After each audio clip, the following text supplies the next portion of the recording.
Girls started in 2015. I had read an article in O Magazine in 2014, and the Holy Spirit came in and said, "You're going to do that." And I was like, I'm pretty busy. But kept bugging me. Okay, all right, I'll pay attention. Okay, and it kept coming back to me. You got to do that. So that a year later, my church had a meeting saying, "Does anybody know about something we could do to help women and girls?" And I thought, I do. I know. I got an idea. And of course, when you raise your hand in church, right. You're in charge of it. And really, I'm not a great sewer. I just thought, well, I'll give this a shot.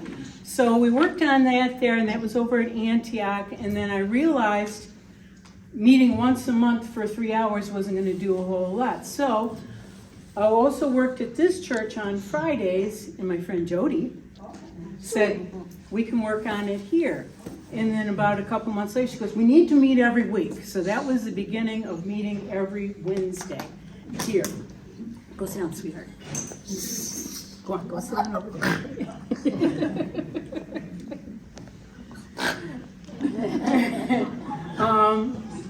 At the beginning, 3 to 10 people would show up, sometimes not even that many.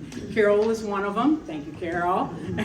Sometimes just me and Carol and Jody. In fact, there was a couple of times where it was just Jody and I, and we had these long strips of liners.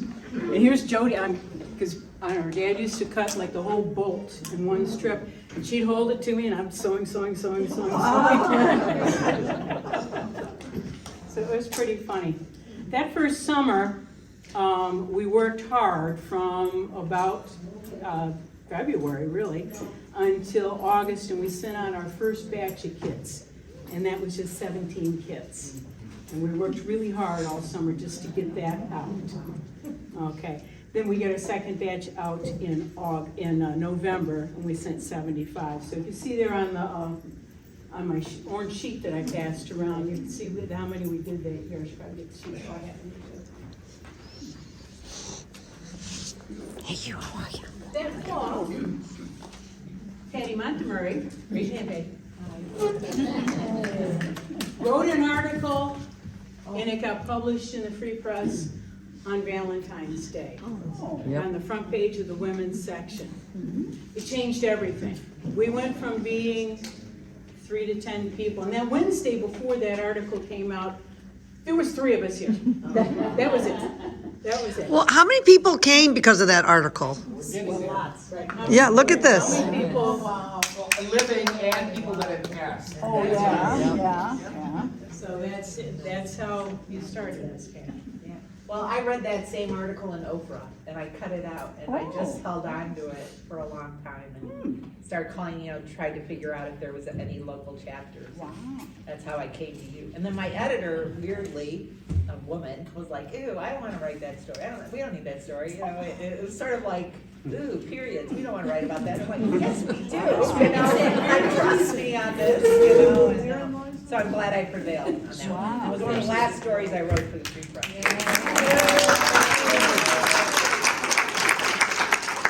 It's gratifying. Thank you so much for having me here. Can I just add a little something about that? What do you want to say? So I used to go to this church, Uh-huh. and when I first heard about it was by that article in the Free Press, and I'm reading it, it's like, this sounds like something our church would do. It just sounds like something we would do. I got to the last paragraph, yes, it's what we do. And that's how I learned about it. That's great. So anyway, I forgot what I wanted to do. We moved to Trinity there, and Trinity always welcomed us, no problem at all. I forget, what year did it switch over? Anybody? About January 2019. In January 2019. Right. Trinity switched over to his church, Anglican, who also welcomed us and continues to welcome. I wrote a letter to your church. Okay. It's, Dear Bishop Allen, Sally, Derek, John, and the rest of the staff and the whole parish of his church, Anglican. We, the volunteers and supporters of the Days for Girls Farmington, Livonia chapter, would like to express our deep gratitude for the continued welcome that we received here for the past 10 years. It is because of the support from his church Anglican, and prior to that from Trinity Church, that we have been able to accomplish what we have. Over the past 10 years, we have sent out 23,526 washable kits to over 35 countries. Starting last year, we have distributed over 500 disposable kits to local charities. More on that later. This volume, literally, this volume would not have been possible without a solid home base to create them. We are so thankful to the spiritual community for providing the space to store our supplies, equipment, and dedicated every Wednesday to do the work that we are called to do. Thank you for being our greatest supporter. A deep gratitude and love. And this is, you guys say, thank you.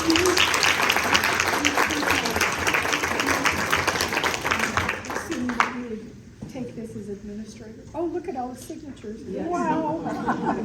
Wow. That's on.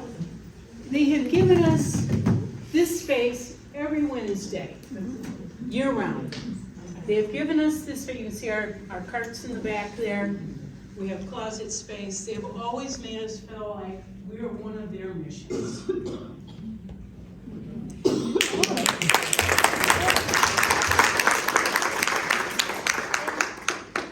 I got more to say, but that's. I try to keep an eye on the time. I'm watching it. Okay.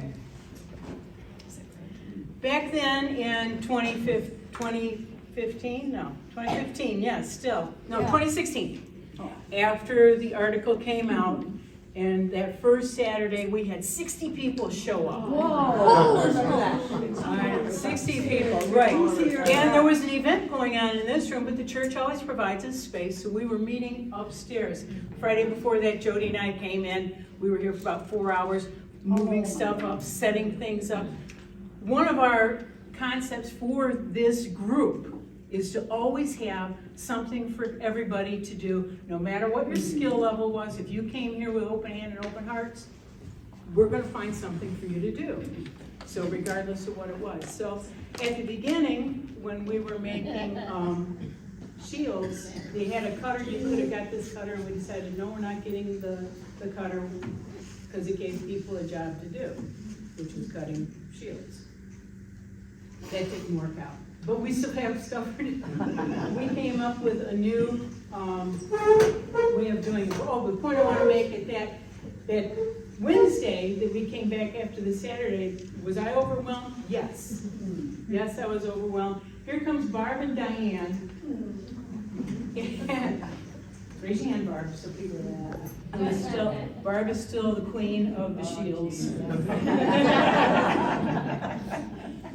But they showed up, for some reason, they showed up a little bit earlier that day, and I was like, I don't know. And Barb just started grabbing fabric. I'll take care of that. I'll take care of that. And every week, for about the next 3 months, I had to reteach everybody everything. How do I do this again? And there was Barb.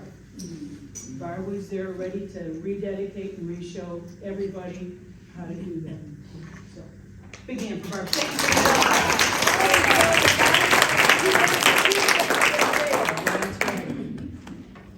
Unfortunately, God also sent us Peter.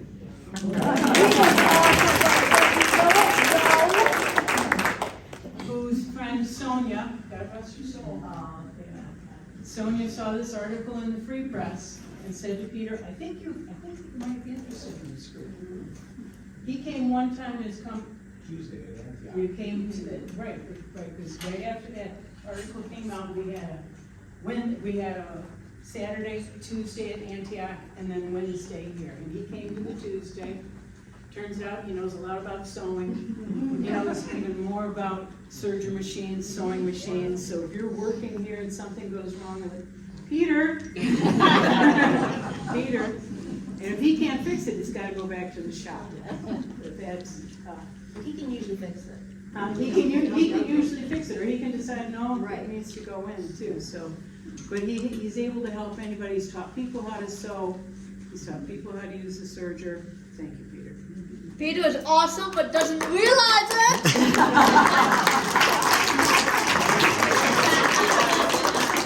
Peter also had a connection at the Sewing Expo.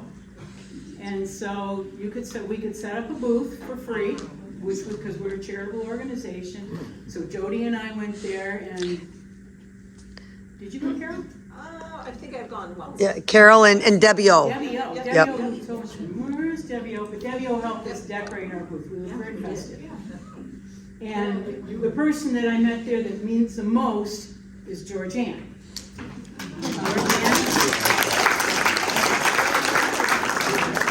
Yes.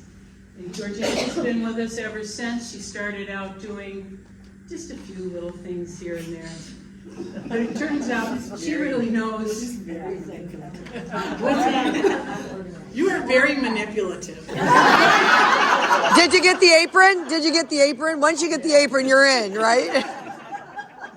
She knows how to feed us. Give us this t-shirt and an apron. With Georgianne, sometimes I hesitate to tell her stuff because she'll just do it. Because she'll just do it. When we went to the Days for Girls conference in Ohio, and here's Georgianne and I were sitting across the table from Celeste Mergens, who is, at that time, was the CEO of Days for Girls. Now she's a spiritual advisor or something like that. But this new thing had come out, a carry pouch, and originally it was shaped like a business envelope. Georgianne didn't like that. Because No, really, it was that somebody made a mistake and we had all this scrap. And I said, what can I do to make this not be scrap anymore? And we'd already spent money on it, and so I came up with a different plan. it was a better design. It was. It was a better design, and that was the design that Days for Girls went with, and it's the design that's used around the world. She knows that. At this conference, I was trying to get other people to use it, but I was trying to do it on the slide because Celeste was there and we couldn't really do anything that wasn't, Days for Girl Golden standard. Right. And so I'm sneaking this and somebody's behind me and it's like, you need to show someone else that. And I'm like, oh, I'm caught now. Busted. And then they put you on a committee and you're talking to people in 7 different time zones and it was crazy. It was crazy. But it worked. But it worked. It worked and it was better than this. We didn't waste any PU. No, right, and that was the thing. PUL is probably the most expensive thing that we buy for the kids. But mention why we had to do those care packages. Right, well, if you look on the orange slip, Kenya was our biggest, where we had donated the most. In Kenya in 2019, 2019, somewhere in there. Plastic bags are illegal there. Yeah. You could go to jail or get a 4-year fine for having a plastic bag in Kenya, which is insane, but they have a terrible trash problem because there's no garbage pickup in Kenya. We had to come up with something. We were sending 1,000 kits that year. With the big Ziplocs. Well, we couldn't use Ziplocs that year, so we had to come up with something else, and that was Georgianne started working on that right then. Not too long after that, Days for Girls decided we were not using Ziplocs in there anymore. That that's what we were using. So, what do I want to say after that? Oh, the other thing we did that year in 2016 is first time we worked at the Alternative Christmas Fair. Somebody had sent me an email and said, you want to go and do this? Table's free, you could go set up here. Alternative Christmas Fair is a fair that's at Hope Lutheran Church in Farmington Hills. And all of the vendors there are nonprofits. So they don't charge you for the table, but you have to be representing a nonprofit. So we went and we scabbed together a few things. Did you do anything that year, Mickey? A few things. Mickey did a lot. Right. We've been there now for 8 years. This will be the 9th year. Mickey is the main person. Thank you.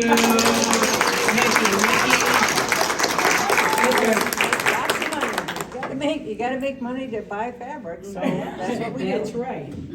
And someone likes to sew, and you make some pretty cool things. And I still have a bag that Mickey made. Yes, I think we all have something from Mickey. And my bag's at home in my basement in Tennessee.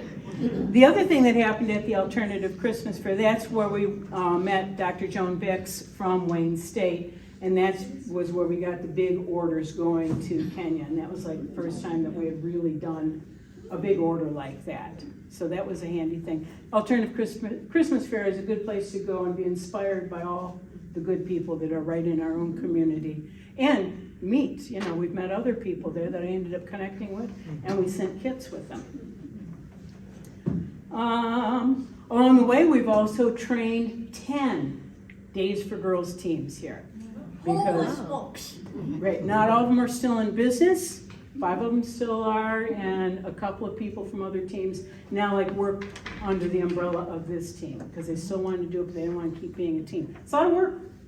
It's a lot of work. When and did there's a I lot come of, in, Missy? you come in sometimes, don't you? No, so when did I start coming? A couple years ago. And I Okay. used to love my soon. In 2020, the pandemic hit, as we all know. We still met. The church made sure that we became, what was it, essential organization?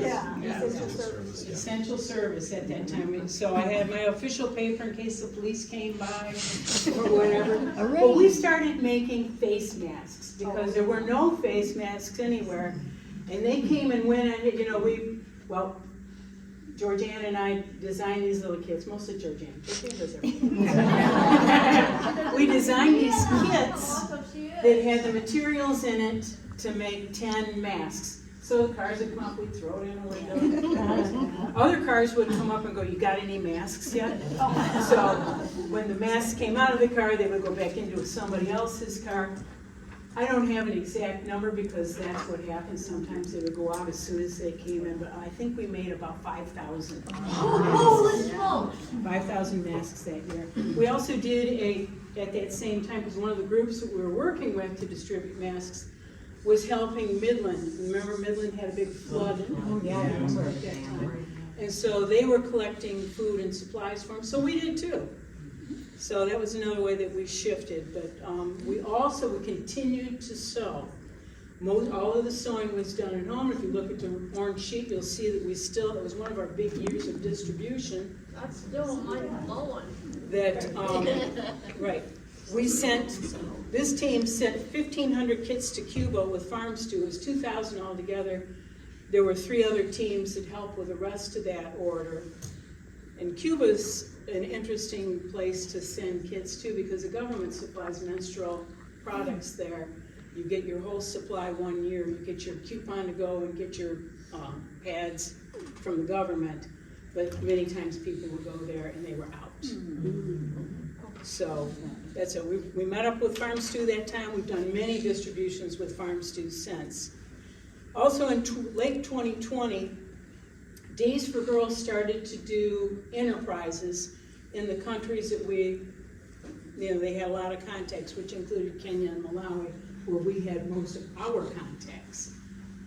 To facilitate the enterprises there, we were no longer allowed to distribute our free kits there, because you can't give away something free and expect people to buy them from enterprises.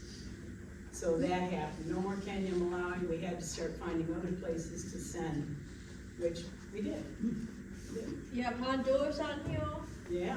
How about Syria, when we sent all those to Syria, the whole organization? Yes. Oh. We To the did that a refugee few camps, times. yeah. There was Syria, Chad. Was Sudan, South Sudan? I can't remember if South Sudan was part of that. We personally have sent to South Sudan a couple of times through Farm Stew, because they have an organization there. Last year in 2024, we started the local pad tampon distribution. We've sent out about 500 of those kits so far. Mostly they've gone to Detroit Period Project, and they would take the kits, and our little kits would have 5 tampons, 5 pads, and 5 panty liners. So we sent them to them, about half of what we've done And they would take them to different schools in the Detroit Public Schools, Dearborn, Hamtramck, and give them to the school nurse. So if somebody had their period started in school, they would be able to stay in school, which is our purpose. We're giving to also to Anchored Hope, and this is a lady and her team who goes to Detroit on the streets, and they work with women who've been trafficked, who are still being trafficked, but serving them right where they are. They give them meals, and they give them pads and tampons from us because their controllers don't give them period products, so we do that. We started working with CARES of Farmington Hills, where we're giving that too. Through the years, we've been supported by many, many, many different churches and many women's organizations and many individuals. In fact, we've got George over here who brought 3 carloads full of fabric to us, donated by him and his late wife, his collection. And George, that has made a huge difference for us. Just that we consider that a kit costs about $10, and because of donations like yours, the cost of the kits last year came down to about $6.80 a kit. So because we were able to, we buy on sales, we buy the right times, we get tons of donations. That's how it is. So but the most amazing thing to me is all of you. It's all of you. Why do we do what we do? Could you do a special? So are you. We do it because everyone here can think, what would you do if you started your period and you had no way of dealing with it? How do you do that? Well, we still appreciate it. Right. That's one reason. The great fellowship of this group here is also another thing. But one thing that got me right from the beginning is that you could be working on this, and you know that this is going to be somebody's prized possession somewhere. A kit is built to last for 3 years. Some have lasted as long as 6 years. If you don't know what's in a kit, come and see me after. If for some reason you're here and you don't know what's all in a kit, that's that. Also, another person that I want to honor is our friend Marie. This is a liner. A liner. Each kit has 8 liners in it, so it's the most labor-intensive part. In fact, when we're here on Wednesdays, that's pretty much all that we're working on, except for Barb's team. You guys help. Right. But every week, Marie takes home 300-400 of these, and she does the serging around the edges, which is a skill that most of us do not have. So, thank you.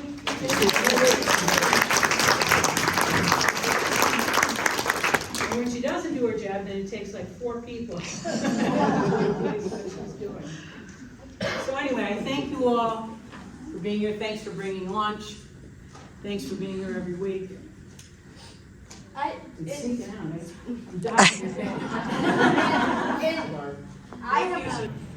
really not emotional. But not only have you helped women and girls in other countries who have a home. Oh my goodness. We moved to Michigan from Utah. I have 4 children. I knew nobody. Nothing. I was diagnosed with a severe mental illness after we got here. We had our church, which was wonderful, but I didn't have anything. I was sitting in therapy one day, and she showed me Days for Girls, and she goes, "We're calling them right now." And I called the number, and Jody answered the phone. Yeah, Jody. 15 minutes later, we found out that our kids went to the same school and what it was all about, but I got to come every Wednesday, and I had a place I loved, and I've met lifelong friends. And I know all of us could probably have a similar story of what Days for Girls has meant for us. So thank you for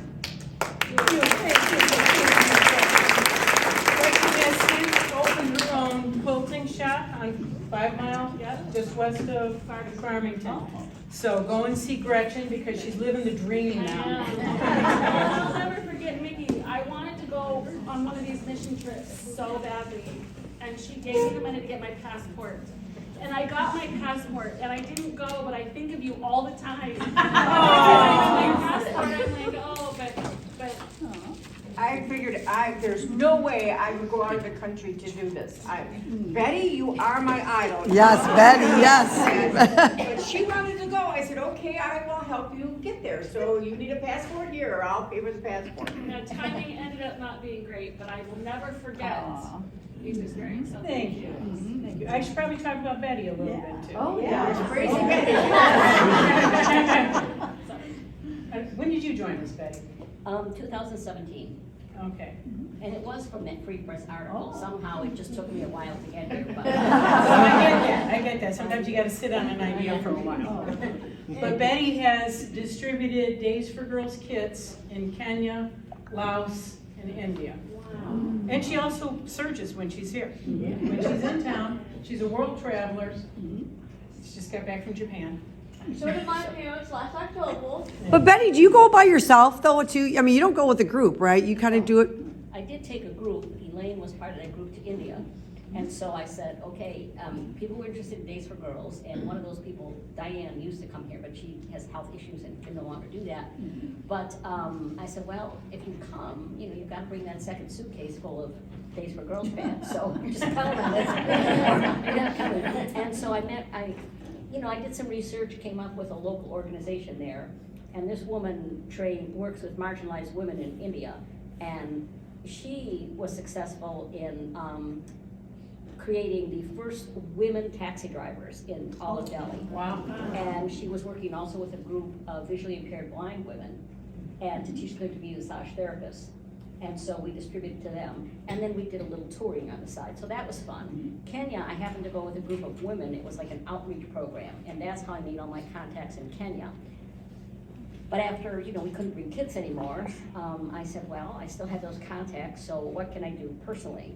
So my goal is to work with this Ripples organization there, and there are 11 primary schools, and this is my second year, and I'm buying kits locally and distributing them to those. From one of those enterprises Yeah. that is working there. And it has given the women in Kenya, jobs.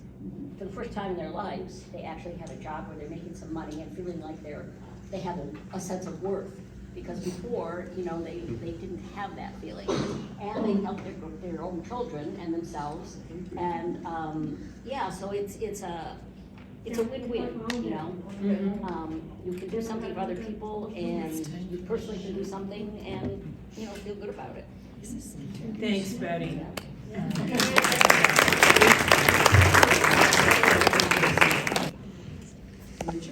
Carol was, go ahead. I was just gonna, as I was listening to the history, and I got involved when you were out at the Sewing Expo. Oh, you Which did? is the only one I've ever been to. Me too. And I talked to Peter at the booth and said, so what's this group? And I got involved after that. But I was thinking also of, and I was joking with my husband, he should come because he checks all the snaps that I do. And I think of, Jody's dad, and the things that he did, but I also think of Gwen Carmichael, who passed away, and Jan Peterson, and I know Sonia, and we all know people who were very integral in this organization that are not able to be here anymore and passed on, but I think they had a profound impact on all of us. Yes, and I think that's one of the things we don't appreciate is the ripple effect of all of this. You do one thing, one small thing, you put the kids together and you stuff all the things and you fold them over and you make the pods or whatever they are, And a lot of times you don't really even know what the other people are doing. You're in your table. But I think that the ripple effect in this room is profound, and then I can't even imagine the ripple effect of the people that receive these kits in places where we, like you're speaking of in India and stuff, where people just, the impact it has on women's lives isn't just in their life, but it's in all the people they have in contact with. And, you know, I always say, if you want to do something globally, start locally. Yep, amen. And this is a, you know, very representative of that philosophy. So. Yes. I want to say, Carol and Kathy, they'd never surged before they came here. And they both went out and bought surgers. Might have been my persuasion, I don't know. Manipulation, That was fun. And when I come back, I'll probably do surgeon again too, snapping and surging. You're coming back? Is that what I heard? You're coming back? So is Diane. So is a lot of we're all in. Yeah. It's on video. And Kathy's husband, John, who just retired. Yay, Yes, John. John's coming. Yep. This is his first day volunteering. Good day to start. And our friend Joan. Hi, honey. Haven't seen you forever. I know. And Linda is not here either. Yep, too. Linda, who's in charge of packing, had to go back and take care of her aunt. So we love you guys. Right, I want to thank Carrie, who found our connection in Roatan. Thank you, Carrie, because that was the vast majority. When you see Honduras on that list, that's the vast majority of where our kids went to. And you went there too, right? You. No, not yet. Oh, not yet. Okay. I went to She's Kenya. serendipitous. Yeah, but you did deliver some though, correct? Kenya. Yes. Right. You went with Wayne State. Yes. Yeah. So how many people did actually go? Just Betty and just the two then? And Carrie. Anybody And else Carrie? gonna- Okay, just the two. Oh, Elaine. Okay, Elaine. So three of you. Okay. Bless you, bless you, bless you. All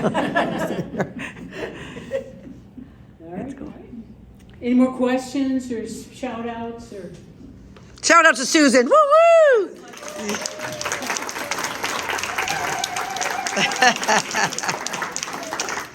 Well, I love my job. I just want to say thank you, Susan, for pulling this all together, making this a real team, because you could have just started it and walked away. But thank you so much for staying with it and just encouraging us all. I mean, she's given me a lot of encouragement.